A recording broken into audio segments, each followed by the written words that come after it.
జీవము గల దేవుని మాటలు పరిచర్యను ప్రోత్సహించండి. మీ ప్రోత్సాహాన్ని మరిన్ని వీడియోస్ కొరకు మన ఛానల్ని సబ్స్క్రైబ్ చేయడం ద్వారా తెలియపరచండి. లైక్ చేసి షేర్ చేయండి. ఈ సువార్త పనిలో మీరును పాలుభాగస్తులు కండి. జీవంగాల దేవుడి మాటలు వింటున్న మీ అందరికీ వందనాలండి. జీవంగాల దేవుడి మాటలు ఈరోజు మీతోని నాతోని ఏం మాట్లాడుతున్నారో ఎందావా మరి. ప్రియా దేవుడి సంఘస్థులారా, ఈరోజు వాక్యాంశము నీలో పనికిరాని తీసివేసావా. హల్లెలూయా. ప్రియాదేవుడి సంఘస్థులారా, మీరంతా బాగున్నారు కదా. దేవుడు కృప చూపించి మనకి మరొక నూతన రోజు అనుకరించారు. ఆయన మన గొప్ప చేయడానికి, ఆయన నమ్మలో మనం అందరం ప్రకాశించడానికి మరో ఉదయకాలమే లేచి ప్రార్థనలు చేసుకున్నారా? బైబిల్ చదివారా? మరి ఇంకా ప్రార్థన చేసుకోకపోతే తొందరగా ప్రార్థన చేసుకోండి. బైబిల్ చదవండి. అనేకుల కొరకు ప్రార్థించండి. మీ కొరకు నేను ప్రార్థిస్తున్నానండి. మరి ఇంకా నూతన సంవత్సరం మనం కొన్ని రోజుల్లో అడుగు పెట్టబోతున్నాం. మరి సిద్ధపట్టు కలిగి ఉన్నారా? సిద్ధపట్టు కలిగి నీ మనసును పెట్టుకున్నావా? దేవుడికి నువ్వు ఏదైతే గతించిన సంవత్సరంలో మరి మాట ఇచ్చావో అది నెరవేర్చలేకపోవా. ఈ కొన్ని దినాల్లోనే నెరవేర్చడానికి ప్రయత్నిస్తున్నావా? ఒకసారి ఆలోచించండి. ఉపవాసాలుండి కనిపెట్టి ప్రార్థించండి. దేవుడు మీకు సహాయం చేస్తాడు. అలాగే ఈ దినము జీవంగాల దేవుడి మాటలో ఏం మాట్లాడుతున్నారో మొదటి నుంచి చివరి వరకు విందాం. ఆ రీతిగా మన హృదయాలు సరిచేసుకొని ప్రభు రాకకే సిద్ధపడదాం. ఈరోజు వాక్య భాగము యోహాను సువార్త 15వ అధ్యాయం 1-2 వచనాలండి. నేను నిజమైన ద్రాక్షావల్లిని, నా తండ్రి వ్యవసాయకు. నాలో ఫలించిన ప్రతి తీగును ఆయన తీసి పాడేయును. ఫలించిన తీగు మరెక్కువగా ఫలింపాలని దానిలోంచి పనికిరాని తీగులు తీసివేయును. హల్లెలూయా. ప్రియదేవుడి సంఘస్థులారా, ఈ దినం పరిశుద్ధాత్మ ద్వారాగా ప్రభు మనకి ఇక్కడ తెలియజేసిన మాటలు ఏంటంటే, కొన్నిసార్లు మనకి అర్థం కావు కొన్ని విషయాలు. ఎందుకంటే మనతో చాలా క్లోజ్గా ఉంటారు, సడన్గా మానేస్తారు. లేదంటే కొంతమంది చాలామంది ఎలా ఉంటారంటే మీతోనే ఉంటారు, మీతో సర్దుకుపోరు. మీతోనే ఉంటారు, మీ తప్పులు కప్పి మిమ్మల్ని పొగుడుతూ ఉంటారు. మీతోనే ఉంటారు, మిమ్మల్ని కించపరుస్తారు. ఇలాంటి అన్నిటినీ కూడా పెట్టి నువ్వు ఎక్కడ వెనక్కి పడిపోతావని దేవుడు నీలోంచి ఒక్కొక్కరిని తీస్తాడు. ఎక్కువగా నువ్వు ఇష్టం పెంచుకోవచ్చు, కానీ దేవుడు అది నీకు పనికి రానిదని ఒక్కోటి తీసివేస్తాడు. తీసినప్పుడు నీకు కొంచెం పెయిన్ అనిపించవచ్చు, బాగా ఎక్కువ అనిపించవచ్చు. బాధపడడం నీకు మేలే. హల్లెలూయా. ఎందుకంటే పనికిరాని తీగు నీతో పాటు ఉంటే నువ్వు పనికి రాకుండా అయిపోతావని పనికిరాంది తీసివేస్తాడైనా.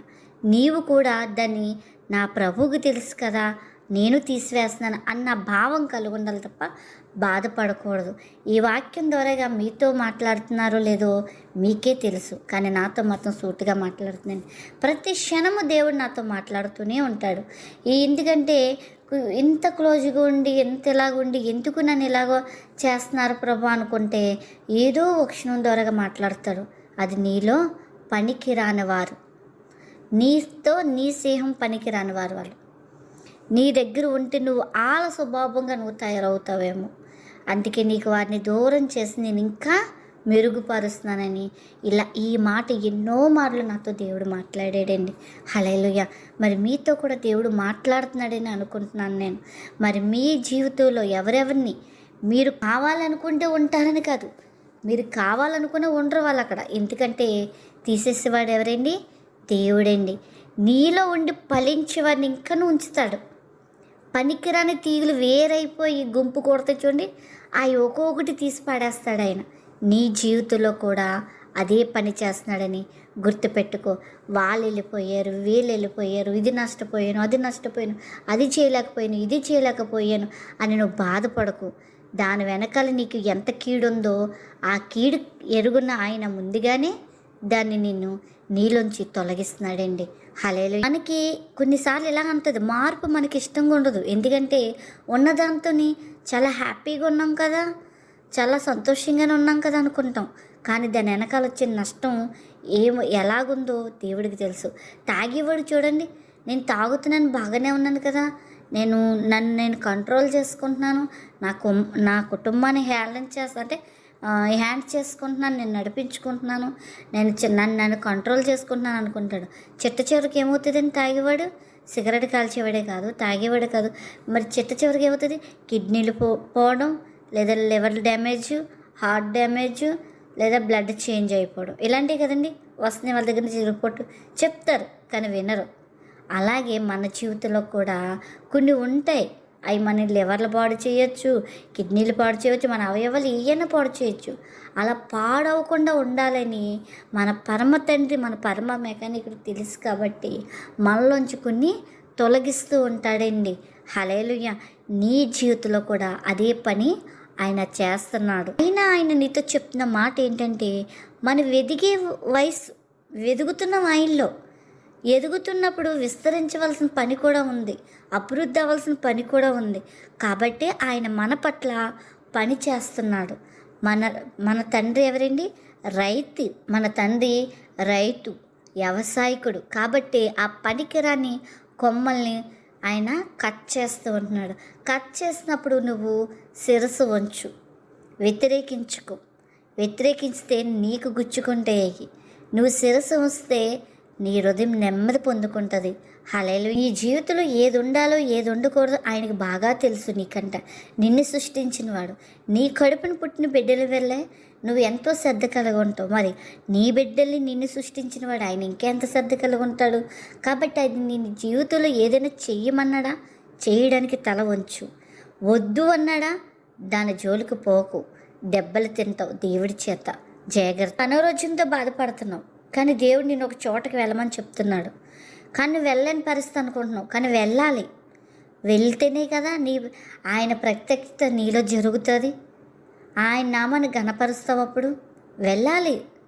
నీ చిత్తం ప్రభ. కానీ వెళ్ళడానికి శక్తిని సమాజం ఆయనే సమకూరుస్తాడు. హల్లెలూయా. లేదు నేను వెళ్ళలేను, చేయలేను అనుకుంటే దేవుడు నీ కొరకు సిద్ధపరిచిన గొప్ప ఆశీర్వాదం, గొప్ప దీవెన కోల్పోయే సమస్య ఉంటుంది నీకు.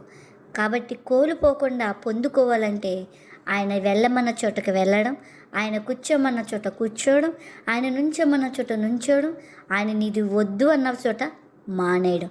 అలాగే ఎప్పుడైతే నువ్వు సిద్ధపడి ఉంటావో ఆయన కృప ఎల్లప్పుడూ నీకు తోడై ఉంటుంది. హల్లెలూయా. నేను ఏ నియమతిగా తల్లి గర్భంలో నియమించుకున్నారో ఆయన చిత్తం ఏదైతే ఉందో నీ పట్ల అది నెరవేరుతూ ఉంటుంది. ఎప్పుడు ఆయన చిత్తాన్ని నువ్వు గైకొనుకుంటూ ఉంటే, దావీదంత మహారాజు గారే దేవుడి చిత్తం కనుక్కొని నడిచాడండి. యోసేపు కూడా మరి ఒక స్థాయికి వచ్చినప్పుడు కూడా నేను ఇంత స్థాయికి వచ్చాను కదా, పనాల దేశంలో నా తల్లిదండ్రులు ఉంటారు, నేను అక్కడికి వెళ్తానని అక్కడ నా పొరుగుకు చెప్పలేదండి. అక్కడ అలాగే నమ్మకంగా ఉండిపోయాడు. దేవుడే ఎప్పటికైనా కలుపుతాడు కదా అని. చూసాడండి, దేవుడే తీసివేశాడు యోసేపు జీవితంలోంచి కుటుంబాన్ని, దేవుడే మళ్ళీ కలిపాడండి. హల్లెలూయా. మన జీవితంలో కూడా అదే జరుగుతుంది. మన జీవితంలో కూడా దేవుడు ఏదైనా నీకు దూరం చేస్తాడా, నువ్వు తల వంచి సంతోషంగా స్వీకరించు. దేవుడి చిత్తం అయితే అదే నీకు ముందుకు తీసుకొస్తాడు. మళ్ళీ యోసేపు జీవితంలో జరిగింది నీ జీవితంలో జరుగుతుంది. దావీదుని చూడండి, ఎలా నడిస్తే అలా నడిచాడు. నువ్వు ఏ దావలో నడిపిస్తే ఆ దావలో నడుస్తాను ప్రభా అంటే అలా నడిచాడండి. దావీదు గారు ఒక దిన పిచ్చివాడిగా కూడా నటించాడు. ఎందుకంటే ఎర్రివాడిగా అక్కడ ఎందుకు నటించాడంటే అక్కడ దేవుడి కార్యం చేయవలసింది ఇంకా ఉంది. అలా జరిగిందండి అక్కడ. మీ జీవితంలో కూడా దేవుడు ఎలా చెప్తే అలా నువ్వు నడుచుకుంటే దేవుడు అనుకున్న ఉన్నత స్థాయికి వెళ్తావు. లేకపోతే దేవుడు అనుకున్న స్థాయికి నువ్వు చేరలేవు. నువ్వు ఎంతో దుఃఖాకరంగా ఉండవలసి వస్తుంది. అని నీ దగ్గర నుంచి ఏదో తీసేసుకోవాలి అని కాదు, కానీ దానికంత శ్రేష్టమైంది నీకు ఇవ్వడానికి ఆయన ఆలోచిస్తున్నాడని నువ్వు గ్రహించుకో. ఆయన నిజంగా నిన్ను తీర్చిదిద్దడానికి, నిన్ను మలచడానికి ఆయన నీతో ఉన్నాడని నువ్వు గ్రహింపు కలిగి ఉండాలి. ప్రియనా సహోదరాల, ఈ మాటలు వింటున్న మీరు ఎవరైనప్పటికీ కూడా మీ జీవితం నుంచి ఏమి తొలగిపోతుందో, ఆ చెడైనా మంచైనా, కానీ నా ప్రభు అన్నీ చూస్తున్నాడని నువ్వు గ్రహింపు కలిగి ఉండాలి. బాధపడకు, దేవుడు చూస్తున్నాడు నిన్ను. నీ జీవితంలో ఎందుకు ఒకటి నష్టమో వచ్చిందంటే దాని వెనకాల ఏదో మేలు ఉన్నదని నువ్వు గ్రహింపు కలిగి ఉండాలి. ఆయన నీవే ఊహించుకునేకంట మరింత ఫలవంతంగా ఆయన నిన్ను రక్షించిపోతున్నాడు. మరింతగా ఆస్వాదించేవాడిగా ఆస్వాదించేదానిగా ఆయన నిన్ను దీవించిపోతున్నాడు. మరింత విజయవంతంగా నిన్ను దేవుడు మార్చగలడు. కాబట్టి ఆయన చిత్తానికి తల వంచు. నీలో పనికిరానిది తీసివేయడానికి సిద్ధపడు. ఆ రీతిగా నీ హృదయాన్ని సిద్ధపరచుకో. అటు కృపాదనిత ప్రభు మనందరికీ దినము అనుకరించునుగాక. ఆమెన్.